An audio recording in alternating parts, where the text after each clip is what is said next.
یہ اللہ تعالیٰ کی بڑی نعمت ہے۔ یہ راحت کا تعلق دل کی حالت سے ہے، دل کی کیفیت سے ہے۔ اس کا تعلق راحت کے اسباب سے نہیں ہے۔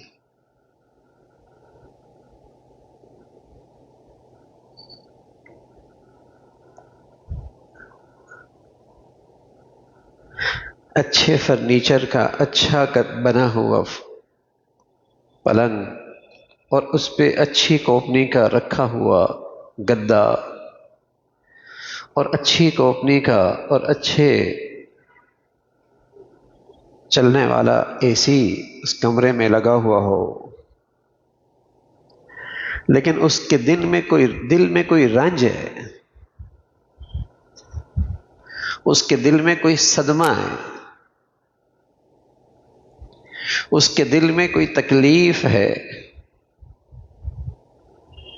اسے رات کو نیند نہیں آ رہی، کیا کہیں گے؟ اس نے رات راحت سے گزاری، آرام سے گزاری، حالانکہ اس کے پاس راحت کے سارے نقشے تو موجود تھے، آرام کا سارا سامان بھی موجود تھا،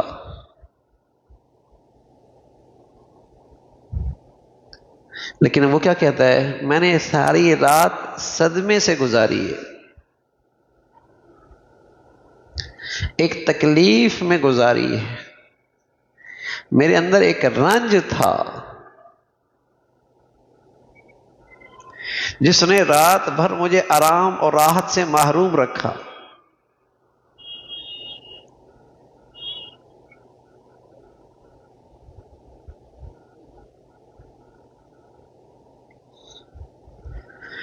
تو یہ راحت اللہ کی بڑی نعمت ہے، اس کا تعلق دل کی حالت سے ہے، دل کی کیفیت سے ہے، اس کا تعلق جسم سے اور ظاہری اسباب سے نہیں۔ یہ سمجھ میں آ جائے؟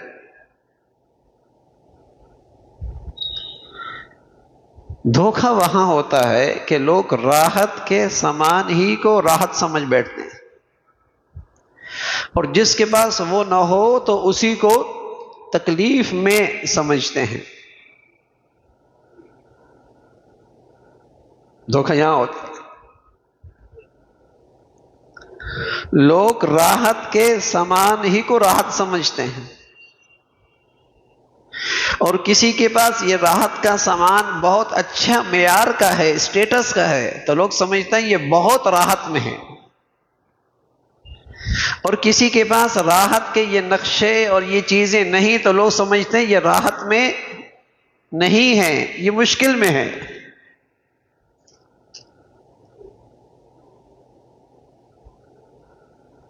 یہ مشکل میں، اس لیے بس اوقات دین کے بعض باتیں جس میں حقیقی راحت کا سبق ہے لیکن اس میں زیادہ چیزیں نہیں ہیں، تو آدمی سمجھتا ہے اس مشکل کے ساتھ تو میں زندگی نہیں گزار سکتا، یہ زندگی تو میرے لیے بڑی مشکل ہے۔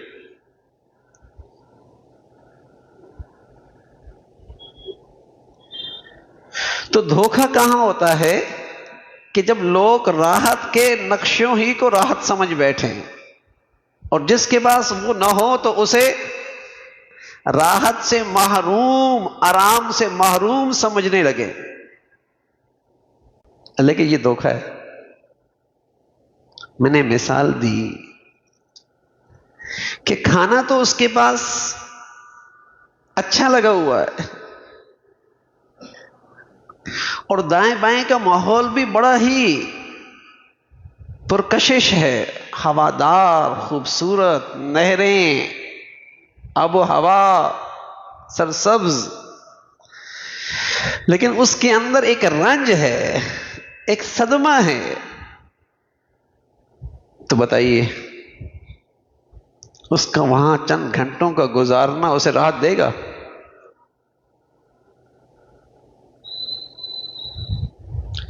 اور اس میں سے کچھ بھی نہ ہو، لیکن اس کے دل میں رنج نہ ہو، کوئی غم نہ ہو، کوئی حسرت نہ ہو، کوئی تکلیف نہ ہو، تو بتائیے وہ راحت میں ہوگا نہیں ہوگا؟ وہ راحت میں۔ یہ میں اس لیے زور لگا رہا ہوں کہ پہلے ہم بیماری تو سمجھیں کہ جب اس کا نسخہ شفا ملے تو اس کی اہمیت ہو نا۔ جب ہم بیماری ہی نہ سمجھیں تو ہم نسخے کو کیا اہمیت دیں گے؟ اللہ تعالیٰ نے جو نسخہ اکسیر، اللہ کے نبی نے جو نسخہ اکسیر دیا ہے، جو راحت کا خزانہ بتایا ہے، وہ تو تب قابل عمل ہوگا، تب اس کی اہمیت ہوگی جب ہم راحت کی حقیقت تو سمجھیں۔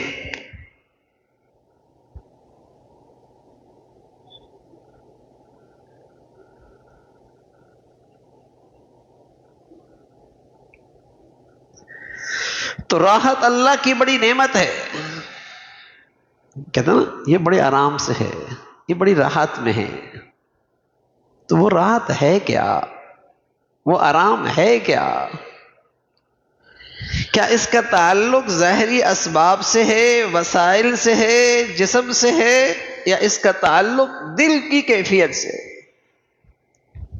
تو سچ یہ ہے کہ راحت کا تعلق دل کی حالت سے ہے۔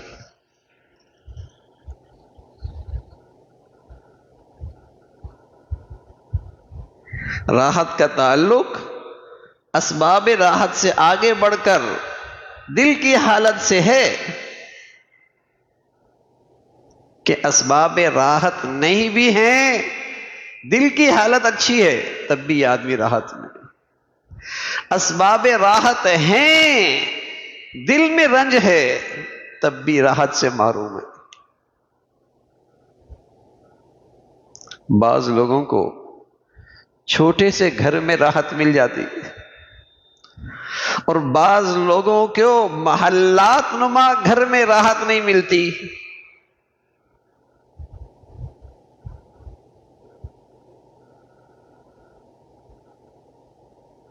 بعض لوگوں کو معمولی ساز و سامان میں جنت کی سی راحت ملتی ہے، اور بعض لوگوں کے پاس غیر معمولی اسٹیٹس کا سامان ہے لیکن راحت سے محروم ہے۔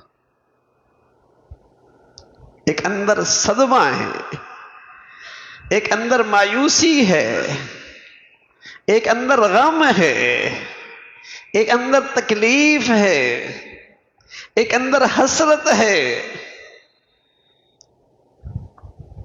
جس نے اس محل نما گھر سے بھی، گھر میں بھی اسے راحت سے محروم رکھا۔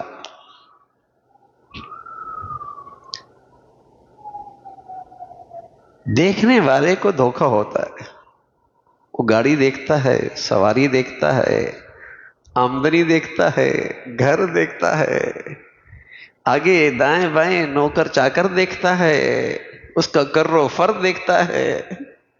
وہ دیکھنے والا سمجھتا ہے یہ ساری چیزیں ہیں تو یہ بڑا آرام سے بھی ہوگا، ہیں؟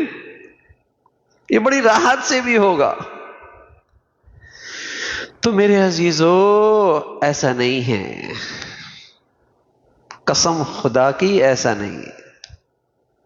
راحت اللہ کی بڑی نعمت ہے، وہ دینا چاہے تو راحت کے اسباب میں بھی دے دے، اور وہ دینا چاہے تو بغیر راحت کے اسباب میں بھی دے دے۔ نہ دینا چاہے تو بڑے بڑے راحت کے نقشوں میں راحت نہیں۔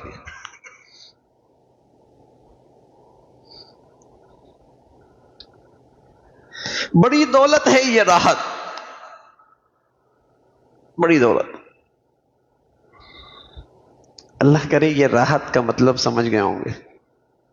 اب ہم آپ کو پیارے نبی کی ایک نصیحت سناتے ہیں، جس نصیحت میں راحت کا خزانہ ہے۔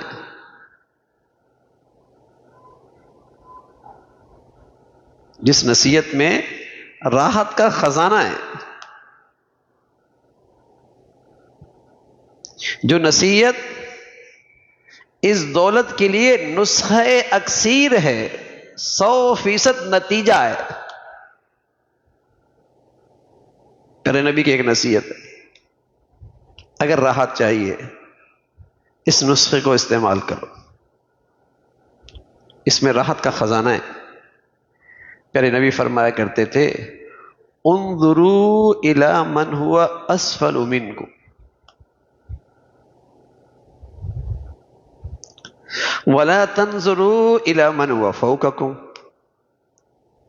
وهو اجدر ان لا تزدروا نعمت اللہ علیکم او کما قال علیہ الصلاۃ والسلام۔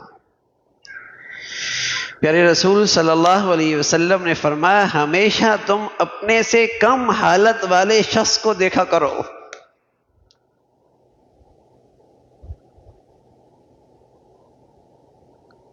کم حیثیت والا، اپنے سے کم تر حالت والا، اسے دیکھا کرو۔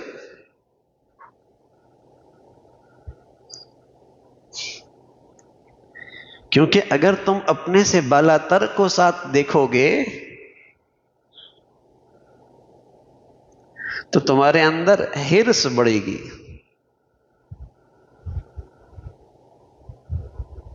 حرص بڑھے گی، ہوس بڑھے گی، خواہشات کی بھوک بڑھے گی، اور یہ خواہشات ایسی چیز ہے کہ ہر خواہش دوسری خواہش سے جڑی ہوئی ہے، ہر خواہش دوسری خواہش سے جڑی ہوئی ہے۔ اگر اپنے سے بالا تر کو دیکھتے رہو گے تو تمہاری یہ خواہشات کی بھوک بڑھتی رہے گی اور یہ تمہیں کسی رنج میں مبتلا کر دے گی، کسی رنج میں ڈال دے گی، کسی غم میں ڈال دے گی، کسی حسرت میں ڈال دے گی، کسی تکلیف میں ڈال دے گی۔ تم ہزاروں لاکھوں نعمتوں میں رہو گے لیکن تمہارے اندر کا رنج تمہیں راحت سے محروم کرے۔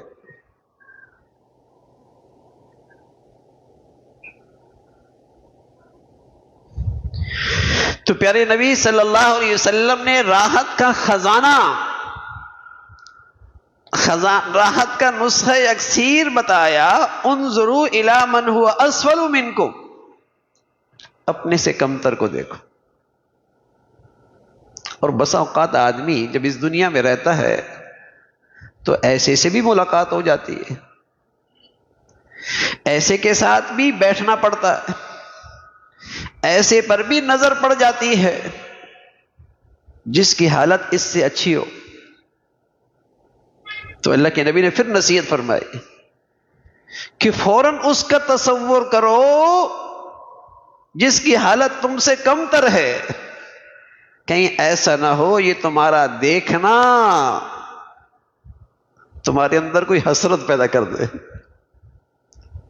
کہ یہ دنیاوی مالی حیثیت سے مجھ سے بالا تر ہے، یہ شکل و صورت سے مجھ سے اچھا ہے، یہ قد و قامت اور صحت کے لحاظ سے مجھ سے بڑھیا ہے، اس کے دائیں بائیں کے نقشے بڑے اچھے ہیں، کہیں ایسا نہ ہو کہ یہ چیز تمہارے اندر کوئی حسرت پیدا کر دے، کوئی رنج پیدا کر دے کہ یہ شکل و صورت میری تو نہیں، ایسا قد و قامت میرا تو نہیں، ایسا جسم تو میرا نہیں، یہ دنیاوی اور مالی حیثیت تو میری نہیں۔ اگر اچانک ایسی کوئی نظر پڑ گئی تو اپنے دل کو رنج سے بچانے کے لیے، حسرت سے بچانے کے لیے، مایوسی سے بچانے کے لیے فوراً ان کو دیکھو جن پر اللہ رب العزت نے تمہیں 1000 درجے اچھا رکھا، تمہیں اللہ نے تمہیں جن کے مقابلے میں زیادہ نعمتیں دے رکھی ہیں، تو تم راحت سے محروم نہیں ہوگے، بلکہ تمہارے اندر شکر پیدا ہوگا، تمہارے اندر قناعت پیدا ہوگی، تمہارے اندر شکر پیدا ہوگا، تمہارے اندر قناعت پیدا ہوگی، اور یہ چیز تمہاری زندگی میں راحت لے آئے گی، یہ راحت لے آئے گی کہ تم اندر سے ہر وقت اللہ کی ان نعمتوں پہ شکر گزار رہو گے۔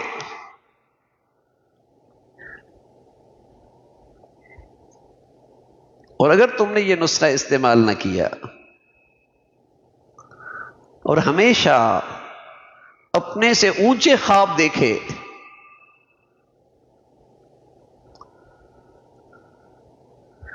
دائیں بائیں کے ماحول دیکھ کر اپنے نئے سے نئے خواب تراشے،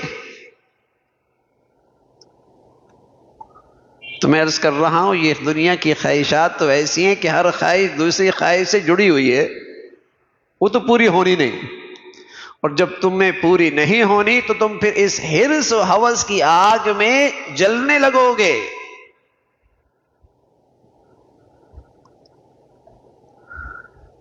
اگر وہ زندگی کا نقشہ ایسا ہے کہ تمہارے آنکھوں کے ہر وقت سامنے آتا ہے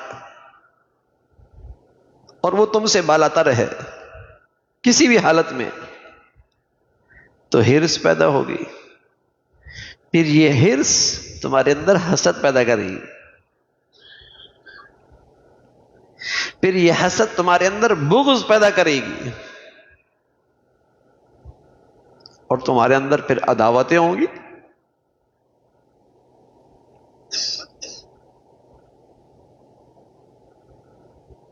جب تمہارے اندر شکر نہیں ہوگا اور اندر قناعت نہیں ہوگی تو تمہارے اندر حرص آئے گی نا، اور جب حرص آئے گی اور وہ چیز تم نہیں حاصل کر پا رہے تو تم اس دوسرے پہ حسد کرو گے، اور حسد کی آگ تمہیں اندر سے جلائے گی، جب دیکھو گے حسد کی آگ جلائے گی، جب دیکھو گے حسد کی آگ جلائے گی، یہی چیز اندر بغض بن جائے گی، اور یہی چیزیں تمہیں ایک دوسرے سے دور کر دے گی۔ آج ہمارا پورا معاشرہ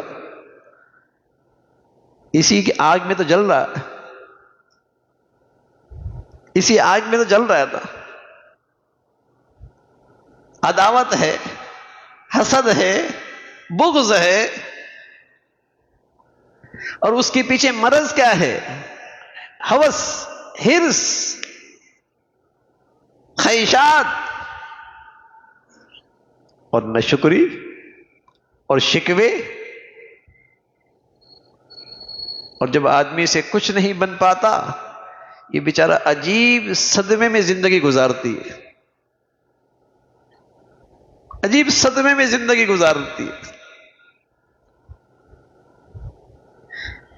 عجیب ایک رنج میں زندگی گزار رہی ہوتی ہے۔ اب اس بیچاری کے پاس راحت کے پتہ نہیں کتنا سامان ہے، لیکن اس صدمے کی وجہ سے راحت سے معروم۔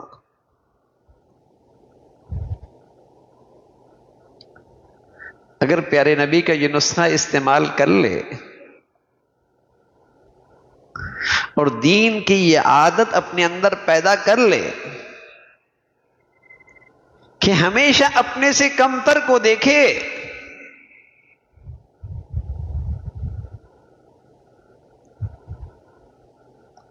مالی حیثیت، ساز و سامان کے لحاظ سے تم دوسروں سے کمتر ہو تو کیا صحت کوئی معمولی نعمت ہے؟ تو انہیں دیکھو نا جن کے پاس صحت بھی نہیں ہے۔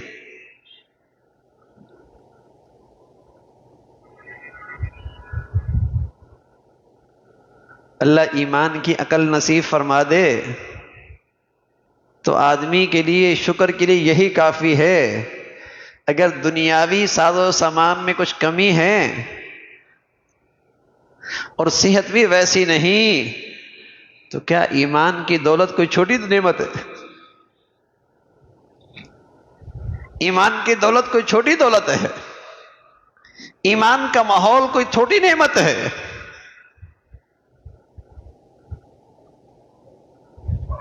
اللہ ایمان کی عقل دے دے تو ساری زندگی اسی نعمت پر شکر پہ گزر جائے، پھر کہاں اس کی زندگی میں کوئی صدمہ، پھر کہاں اس کی زندگی میں کوئی رنج، پھر کہاں اس کی زندگی میں کوئی بے چینی، وہ تو ہر وقت راحت میں۔ اس لیے اللہ میاں کہہ رہے تطمئن القلوب الذین آمنوا، ایمان والے تو ہر وقت اطمینان میں رہتے ہیں، ہر وقت راحت میں رہتے ہیں، انہیں تو راحت رہتی ہے۔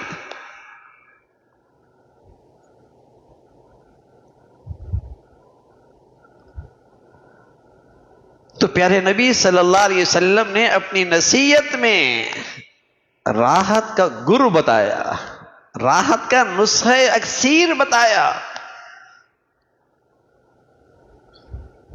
کہ ان لوگوں کے ساتھ اٹھو بیٹھو، ان لوگوں کی زندگیاں دیکھو، ان لوگوں کو پہ نظر ڈالو جو تم سے کم حیثیت میں۔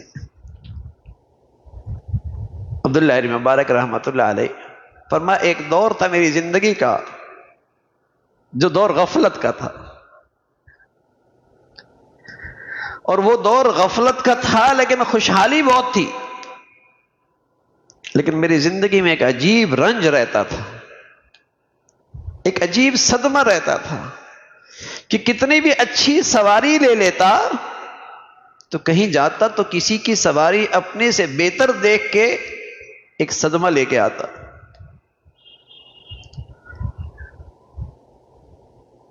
کسی بھی کا زندگی کا نقشہ اپنے سے بڑھیا دیکھ کر ایک تکلیف لے کے آتا، اللہ سے بڑھیا سواری، بڑھیا سے بڑھیا زندگی کے نقشے میرے پاس تھے، لیکن زندگی میں ایک صدمہ، ایک رنج، ایک تکلیف سے گزر رہی تھی۔ اللہ نے دل کی دنیا بدلی، اس زندگی کی حقیقت سمجھ میں آئی تو اللہ تعالی نے قناعت کی دولت دے دی، دل میں شکر کی کیفیت دے دی، اور پھر اللہ رب العزت نے راحت جیسی نعمت عطا فرمائی کہ میں اپنے سے کم تر لوگوں کے ساتھ اٹھنا بیٹھنے لگا، اپنے سے کم حیثیت کو ساتھ زندگی گزارنے لگا، تو زندگی راحت میں آ گئی،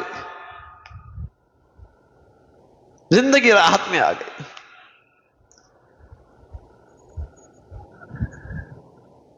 اب ہر آدمی، بچے بچیاں، مرد عورت سوشل میڈیا پہ ایک زندگی دیکھ رہی ہوتی، ایک زندگی کا خواب دیکھ رہے ہوتے، بچے بھی،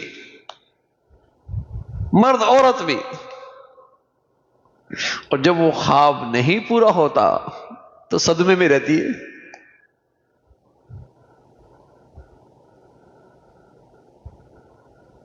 حالانکہ ان کے ابا کے پاس جو آج ہے ان گھروں میں اس کا 20% بھی نہیں تھا پہلے، ان کے ابا اماں کے پاس، جو آج ان کے بچوں کے پاس ہے، لیکن کہ ان کے ابا اماں خوش رہتے تھے، آج اولاد صدمے میں رہتی تھی۔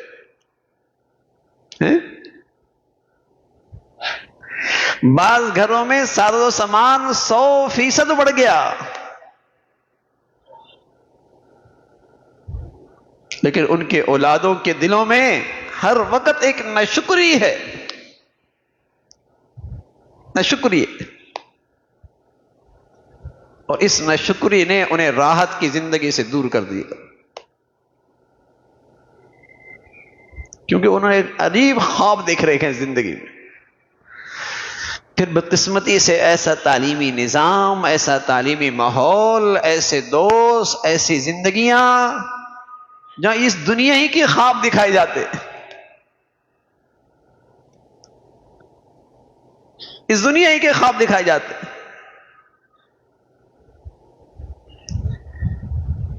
تو تو راحت کے اسباب کتنے بھی بڑھ جائیں ان کی زندگی میں، بیچارے حقیقی راحت سے ہمیشہ محروم رہتے، حقیقی راحت سے محروم رہتے۔ دل ایک صدمے میں رہتا ہے، ایک تکلیف میں رہتا ہے، ایک رنج میں رہتا ہے۔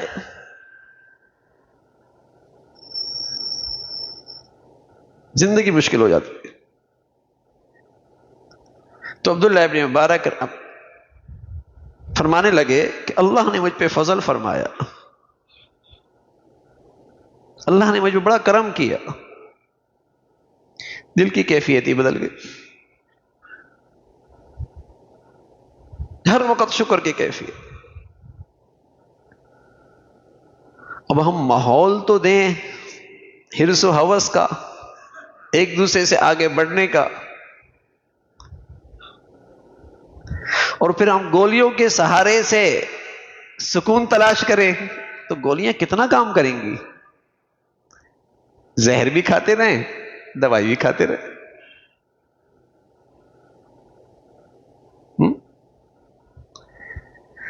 راحت بھی چاہتے ہیں لیکن بے چینی اور بے سکونی کا زہر بھی لے رہے ہیں۔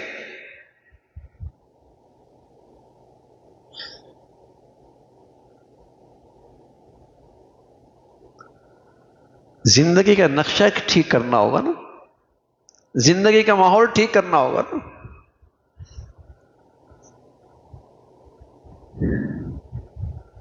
زندگی کا ماحول ٹھیک کرنا ہوگا نا، تب یہ شکر کی کیفیت آئے گی۔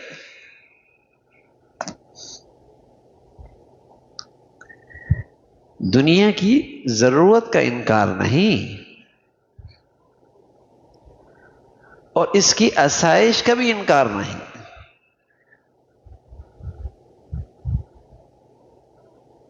اور اس کی آرائش کا بھی انکار نہیں۔ اگر گھر ضرورت کے درجے کا ہے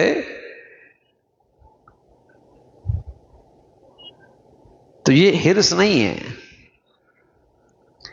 اور اس گھر میں آپ کچھ اچھا کرنا چاہتے ہیں، تھوڑا سا آرام ملے، آسائش، یہ بھی حرص نہیں ہے۔ اس میں کچھ آپ آرائش کرنا چاہتے ہیں کہ دیکھنے میں بھی اچھا لگے، یہ بھی حرص نہیں ہے۔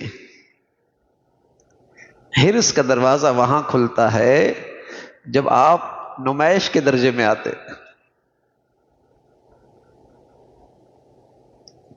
جب آپ اس آسائش اور آرائش میں حلال حرام کی تمیز نہیں کرتے، جب اس آسائش اور آرائش میں آپ جائز ناجائز کی تمیز نہیں کرتے،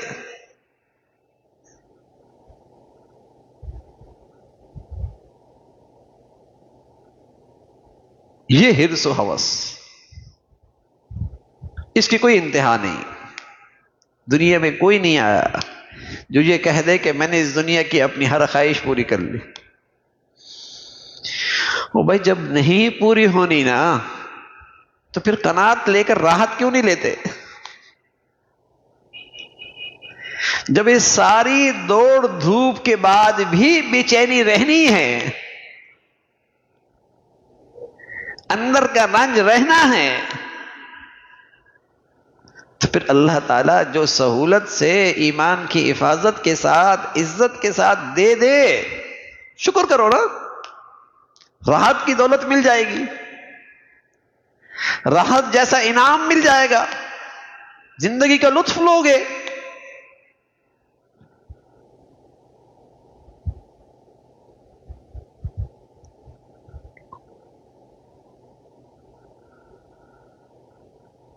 ایک اور بات سمجھیے میرے عزیزو، راحت کے اسباب اختیار میں نہیں ہیں کہ اتنا پیسہ مل جائے، اتنا بڑا گھر مل جائے، یہ اختیار میں نہیں ہے،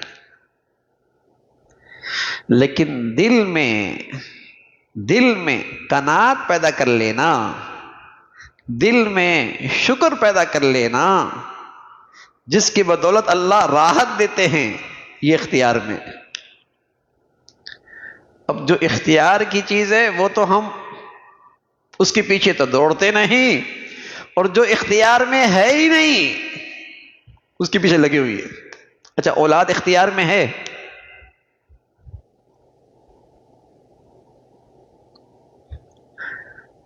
اب اس کو بار بار سوچ کے ایک صدمہ لینا، ایک تکلیف پیدا کرنا، ارے بھائی اختیار میں ہے، اور اگر اختیار میں نہیں ہے تو جو چیز اختیار میں اسے کر لو نا۔ کہ اللہ نے جو تمہیں لاکھوں کروڑوں سے اس کے علاوہ نعمتیں دے رکھی ہیں، اس میں دل میں شکر لے آؤ، اس میں دل میں قناعت لے آؤ، تو راحت آ جائے گی۔ مالدار بننا یہ اختیار میں ہے؟ بالکل اختیار میں نہیں۔ لیکن جو اللہ تعالیٰ نے سہولت اور عزت کے ساتھ دے دی، دل میں اس پر شکر آ جائے، یہ تو اختیار میں ہے نا، تو بھائی راحت مل جائے گی نا۔ جو اختیار میں نہیں اس کی تو بھوک بڑھ رہی ہے، اور اس کے بعد ملنا بھی کچھ نہیں۔ اور جو اختیار میں ہیں، جس پر راحت کا خزانہ ملنا ہے، اس سے میں غافل ہوں، اس سے میں غافل ہوں۔ بھائی راحت کے اسباب اصل ہیں یا راحت اصل ہے؟ راحت اصل ہے۔ اگر ساتھ ساتھ اللہ راحت کے اسباب دے دے کوئی بری بات نہیں، لیکن اصل تو راحت ہے نا، اور وہ راحت حاصل کرنا آپ کے اختیار میں، کہ آپ قناعت پیدا کریں، آپ اپنے دل میں شکر پیدا کریں، اللہ تعالیٰ آپ کو راحت کی دولت عطا فرمائے۔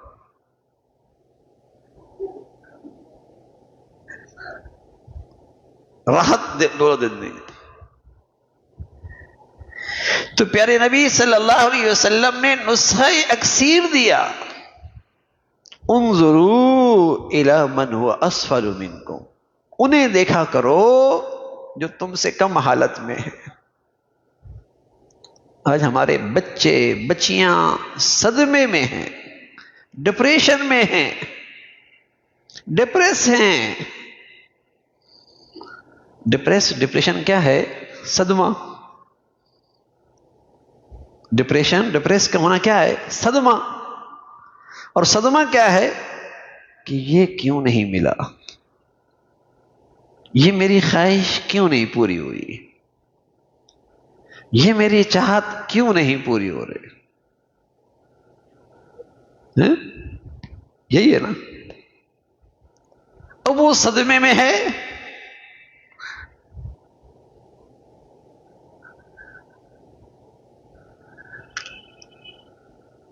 تو کیا اللہ تعالیٰ نے جو نعمتیں دے رکھی ہیں، لاکھوں کروڑوں ایسے بھی تو ہیں جن کے پاس یہ بھی نہیں ہے، اور سب سے بڑی نعمت بھائی جو دنیا کے ساز و سامان سے بھی بڑی نعمت صحت ہے، اور قسم خدا کی اس صحت سے بھی بڑی نعمت ایمان ہے۔ ایمان کی زندگی ہے، ایمان کا ماحول ہے۔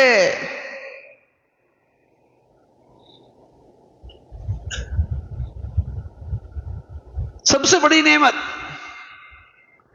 اب کسی خوش نصیب کو یہ مل جائے تو بتائیے، اور اس کو اس نعمت کی عظمت کا احساس ہو، اس نعمت پہ شکر ہو، وہ بھی صدمے میں رہ سکتا ہے، وہ بھی بے چین رہ سکتا ہے۔ قرآن مجید تو کہتا ہے نہیں رہ سکتا، تطمئن القلوب الذین آمنوا، نہیں رہ سکتا۔ کہیں خامی ہیں، کہیں کمی ہے، کہیں اس نعمت کی ناقدری ہے۔ اس لیے کہ پھر نبی صلی اللہ علیہ وسلم فرمایا کرتے تھے، جب تم اپنے سے بالا تر دنیاوی لحاظ سے لوگوں کو دیکھو گے تو پھر تمہیں نعمتوں کی قدر نہیں رہے گی جو اللہ کی تم پر ہیں۔ پھر اللہ کی جو نعمتیں تم پر ہیں نا، ان پر نظر نہیں رہے گی، ان کی وقت نہیں رہے گی، ان پہ شکر نہیں رہے گا۔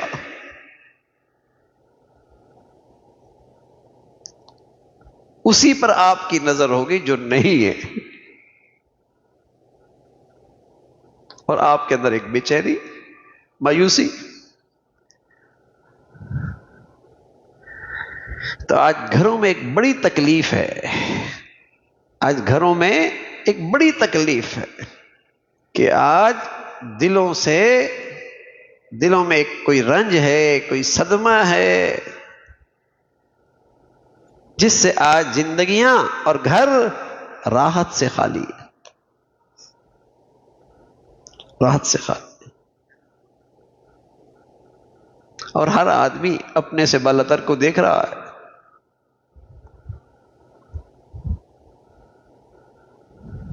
بس اوقات شیطان وسوسہ ڈالتا ہے، بس تھوڑا اور ہو جائے نا، بس کر لیں گے، تھوڑا سا اور ہو جائے پھر آرام سے، بس۔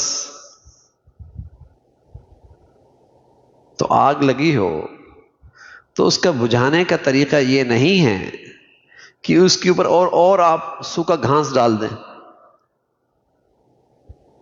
گھاس میں آگ لگی ہو تو اس کو بجھانے کا طریقہ یہ نہیں کہ آپ اس پہ اور سوکھا گھاس ڈال دیں، اسے تو آگ اور بھڑکے گی۔ اس کو بجھانے کا طریقہ یہ ہے کہ اس پر پانی ڈال دیں۔ اب ہرس کی آگ لگی ہوئی ہے اندر، ہاں، اب اس آگ کو بجھانا چاہتا ہے اس خواہش کو پورا کر کے، ارے میاں اس پہ قناعت کا پانی ڈالو گے تو بجھے گی، ورنہ یہ آگ اور بھڑکے گی۔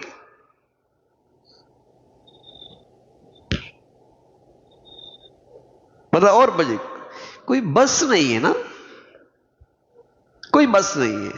ہم میں سے ہر ایک اپنی زندگیاں دیکھ لے کہ جس معیار سے آج ہماری خواہشات پوری ہو رہی ہیں، کیا 10-15 سال پہلے اس معیار سے خواہشات پوری ہو رہی تھی؟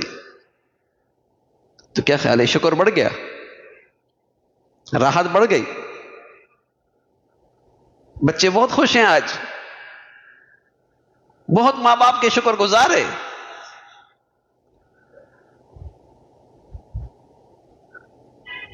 بڑے مطمئن ہو گئے ہیں۔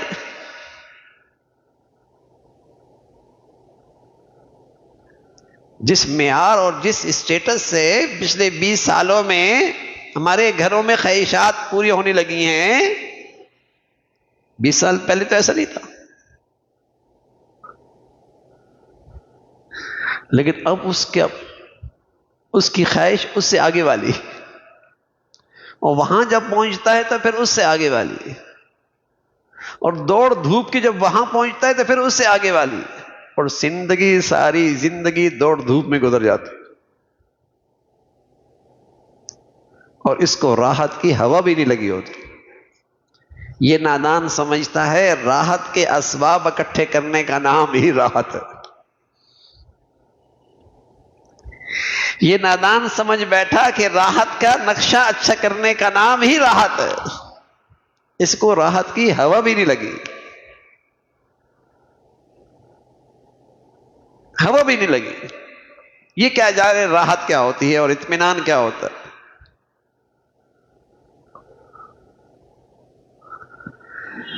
تو میرے عزیزو، بڑی دولت ہے، بڑی دولت ہے، بڑی نعمت ہے، اور یہ نعمت دین کی اس عادت میں ہے کہ اپنے اندر قناعت پیدا کرے، اپنے اندر قناعت پیدا کرے، اپنے دل میں ہر وقت شکر پیدا کرے۔ اور پیارے نبی صلی اللہ علیہ وسلم نے بتایا اس کا راستہ کیا ہے، اس کا راستہ کیا ہے کہ اپنے سے کم حیثیت کے لوگوں پہ نظر رکھیں، تاکہ اللہ کی ان نعمتوں کا دل سے شکر نکلے کہ اللہ نے لاکھوں کروڑوں سے اچھا رکھا۔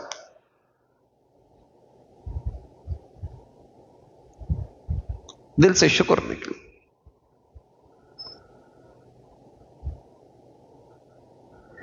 جب ایمان والے ماحول میں بیٹھیں گے،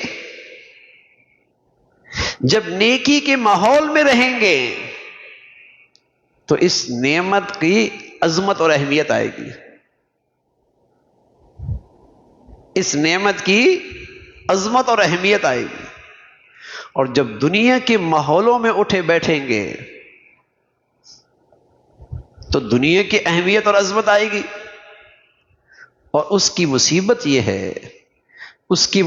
یہ ہے کہ وہ آپ کے اندر ہرس پیدا کرے گی، وہ آپ کے اندر حسد پیدا کرے گی، وہ آپ کے اندر کینہ پیدا کرے گی، وہ آپ کے اندر بغض پیدا کرے گی، وہ ہمیں راحت سے دور کر دے گی، ہم نے راحت سے دور کر دی۔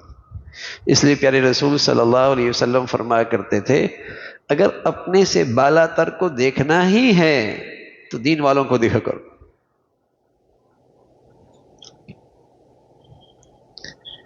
اگر اپنے سے بالا تر کو دیکھنا ہے تو دین والوں کو دیکھا کرو۔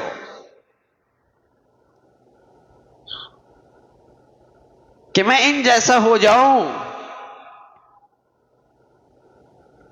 میرے اندر یہ صفات آ جائیں، یہ مقابلے کے میدان ہے، یہاں مقابلہ کیجئے، ایک دوسرے سے آگے بڑھیے۔ دنیا میں اگر تم اپنے سے بالا تر کو دیکھو گے تو اپنے ہاتھوں سے اپنی راحت کو، اپنے آپ کو راحت سے دور کرو، اپنی زندگی کو ایک صدمے میں رکھو گے، ایک رنج میں رکھو گے، اور حسد اور کینہ کی آگ اندر جلنے لگ جائے گی۔ دین کے معاملے میں اپنے سے بالا تر کو دیکھو۔ میرے نبی صلی اللہ علیہ وسلم اپنے پیاروں کی ایسی ذہنیت بنایا کرتے تھے۔ اچھا، جب صحابہ کی زندگی ذکر کرتے ہیں نا تو بس اوقات آدمی خیال ہوتا ہے یہ بڑی مشکل چیز ہے، یہ تو بس صحابہ ہی کر سکتے تھے، یہ تو اللہ کے نیک لوگ ہی کر سکتے، یہ بڑا مشکل ہے۔ مشکل نہیں، پہلی بات تو میرے عزیزو یہ ہے کہ ہر آدمی، اللہ کے نبی نے یہ ذہنیت تو بنائی لیکن ہر آدمی کے حالات مختلف ہوتے، ضروری نہیں کہ ہر آدمی اس صحابہ کے درجے پہ ہو، صحابہ کے درجے پہ، لیکن کم از کم راحت کا راستہ تو اختیار کرے۔ یہ راحت کا راستہ ہے، یہ مشکل راستہ نہیں ہے۔ تو ایک مرتبہ گھر سے باہر نکلے تو عمر رضی اللہ تعالیٰ عنہ، اور اسی وقت حضرت صدیق اکبر رضی اللہ تعالیٰ عنہ بھی، آپس میں ملاقات ہو گئی۔ اس دوپہر کے وقت میں کیسے؟ کہنے لگے بھوک نے ستایا، گھر میں کچھ تھا نہیں، خیال آیا کہ باہر نکل کے کوئی مزدوری کر لیتے ہیں۔ تو دوسرے کہنے لگے میرے گھر سے باہر نکلنے کی بھی وجہ بھی یہی بنی۔ اتنے میں اللہ کے نبی صلی اللہ علیہ وسلم باہر تشریف لائے، ان سے ملاقات ہو، آپ نے دونوں کے احوال لیے اور اپنے بھی باہر آنے کی وجہ بتائی کہ میری وجہ بھی یہی بنی۔ اللہ اکبر۔ آپ علیہ الصلوۃ والسلام فرمایا میرا ایک ساتھی ہے، چلتے ہیں ان کے باغ میں۔ جب ان کے باغ میں تشریف لے گئے تو وہ خود تو باغ میں موجود نہیں تھے، اہلیہ موجود تھی، بڑی خوش ہوئی کہ اللہ تعالیٰ نے آج مجھے ایسے بڑے مہمان عطا فرما دیے، تو اجازت چاہیے کہ اگر گوشت تیار کر لوں۔ جلدی سے گوشت تیار کے لیے تازہ کھجوریں لے آئی، ٹھنڈا پانی لے آئی۔ اب یہ حضرات جو بھوک سے پریشان ہو کے گھر سے باہر نکلے تھے، اب بتائیے کتنے وقت کا کھانا نہیں کھایا ہوگا۔ جب یہ کھا چکے تو پیارے رسول صلی اللہ علیہ وسلم نے اپنے پیاروں کی تربیت کرتی ہوئی فرمائی ثم لتسألن یومئذ عن النعیم، اللہ کی یہ نعمتیں کھا رہے ہو، ان نعمتوں کے بارے میں اللہ تعالیٰ پوچھیں گے، صحیح؟ سبحان اللہ۔ ہاں، تاکہ شکر ہو، کئی دنوں کے بعد چند لقمے ملے، پیٹ بھر کے کھانے کا موقع ملا، لیکن آپ ذہنیت کیا بنا رہے ہیں؟ کہ تمہارے اندر ان نعمتوں پر بھی شکر ہو. اور ہمیں تو اللہ صبح بھی دسترخوان نعمتوں سے بھرا، شام بھی دسترخوان نعمتوں سے بھرا. کون سا گھر ایسا ہے جہاں کئی کئی دن کے فاقے ہوتے ہوں؟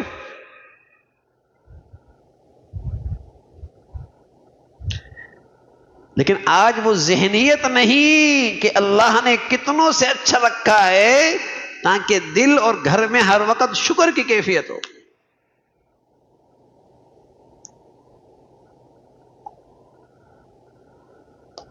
اور اس کی بدولت اللہ راحت جیسی دولت دے دے. اس لیے پھر نبی صلی اللہ علیہ وسلم فرمایا کرتے تھے کہ مالدار وہ نہیں جس کے پاس مال و اسباب زیادہ ہو اور مال اور سامان زیادہ ہو، وہ مالدار نہیں ہے. لیس الغنا من کثرت المال، جس کے پاس مال و دولت زیادہ ہے وہ مالدار نہیں ہے. حقیقی مالدار وہ ہے جسے اللہ تعالی اندر کی بھوک، اندر کی محتاجی، اندر کا فقر اللہ اس سے محفوظ کر دے. یہ ہے مالدار، یہ ہے مالدار کہ ہر وقت اللہ کا شکر، قناعت، یہ مالدار ہے. کیوں؟ اسے راحت جیسی دولت نصیب ہے، اسے راحت جیسا سرمایہ نصیب ہے. یہ مالدار ہے. اصل مالدار یہ ہے کہ جس کے دل کے اندر خواہشات کی بھوک مٹ گئی، اندر کا یہ فقر ختم ہو گیا، محتاجی نہیں رہی، ہر وقت اللہ کی نعمتوں کو سوچ کے شکر کر رہا، قناعت کی دولت مل گئی. یہ ہے مالدار. اصل مالدار یہ، تو یہ بڑی دولت ہے. تو میرے عزیزو، راحت بڑی نعمت ہے. حاصل کیسے ہوگی؟ حاصل کیسے ہوگی؟ اپنے سے کمتر کو دیکھیں، ان کی زندگیاں پڑھیں، ان کے حالات دیکھیں، تاکہ اندر شکر ہو، قناعت ہو، پھر راحت جیسی دولت ملے گی. اللہ تعالی ہمیں راحت والی زندگی نصیب فرمائے اور ہر حال میں اپنی رضا نصیب فرمائے. وآخر دعوانا الحمد للہ رب العالمین.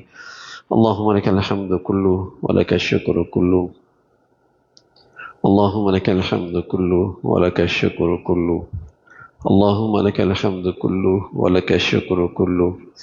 سبحان اللہ وبحمدہ سبحان اللہ العظیم، سبحان اللہ وبحمدہ سبحان اللہ العظیم. عدد خلقہ وزنۃ عرشہ ورضا نفسہ ومداد کلماتہ. یا حی یا قیوم برحمتک نستغیث، یا حی یا قیوم برحمتک نستغیث.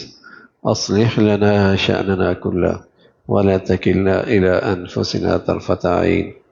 يا حي يا قيوم برحمتك نستغيث، أصلح لنا شأننا كله ولا تكلنا إلى أنفسنا طرفة عين. اللهم إنا نسألك العفو والعافية في الدنيا والآخرة، اللهم إنا نسألك العفو والعافية في الدنيا والآخرة، اللهم إنا نسألك العفو والعافية في الدنيا والآخرة. اللهم اجعل خير عمرنا آخرنا وخير أملنا خواتمنا وخير أيامنا يوم نلقاك فيه.